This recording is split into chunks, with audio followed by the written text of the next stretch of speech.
So you've had almost 3 years of terrorism happening in your town.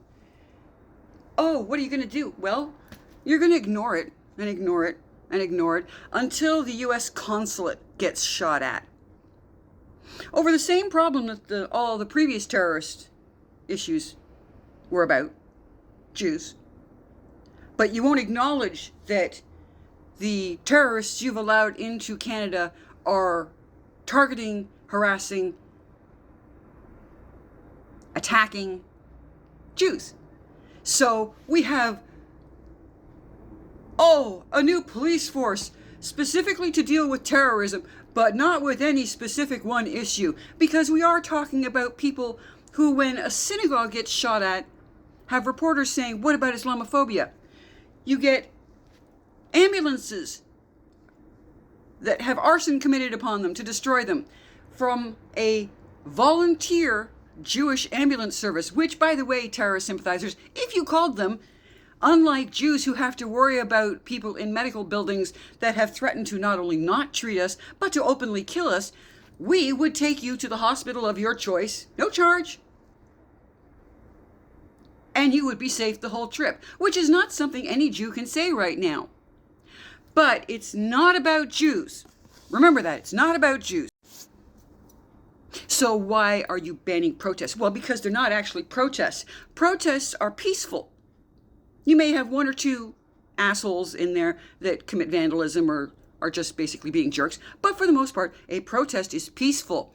What has been happening in the Bathurst, Shepherd, Finch area has not been peaceful protests. It has been vandalism. It has been assault. It has been threats. None of that falls under the category of peaceful protests. And this ban only has to do with the ones who are in the back streets.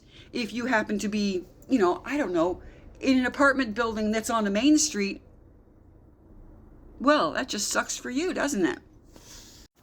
Incidentally, Iran does not acknowledge receiving any ceasefire plan. In fact, as far as Iran's concerned, this is why they are making missiles that can now hit London, England, pretty much any place they want in Europe, and are aiming to have ones that will go as far as the United States, because Iran doesn't want peace. If it wanted peace, it wouldn't have been funding all these terrorist proxies for all these decades, would it?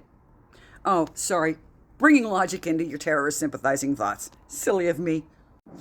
Meanwhile, Colonize Me Carney, who has decided that the tyrant in the United States isn't acceptable, so he's going to go to a tyrant in China.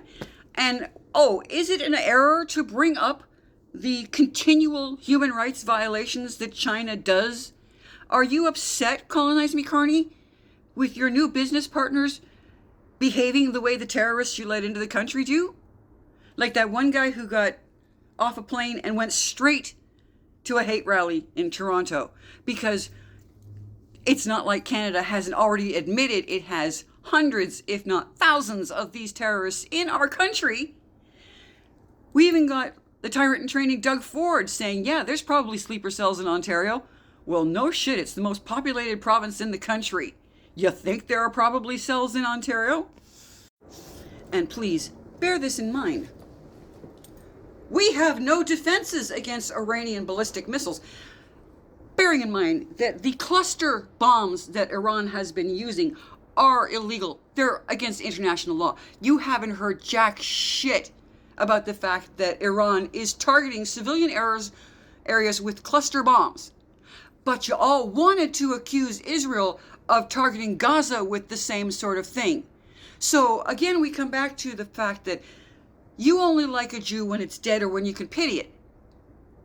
When you actively acknowledge the fact that this is a human being that should have the same rights that you do, then it's no good. Because, as I say so often to people online in other platforms, if your terrorists succeeded in their stated objective of the genocide of all Jews, who are you going to blame next for the fact that you're an abysmal moral failure?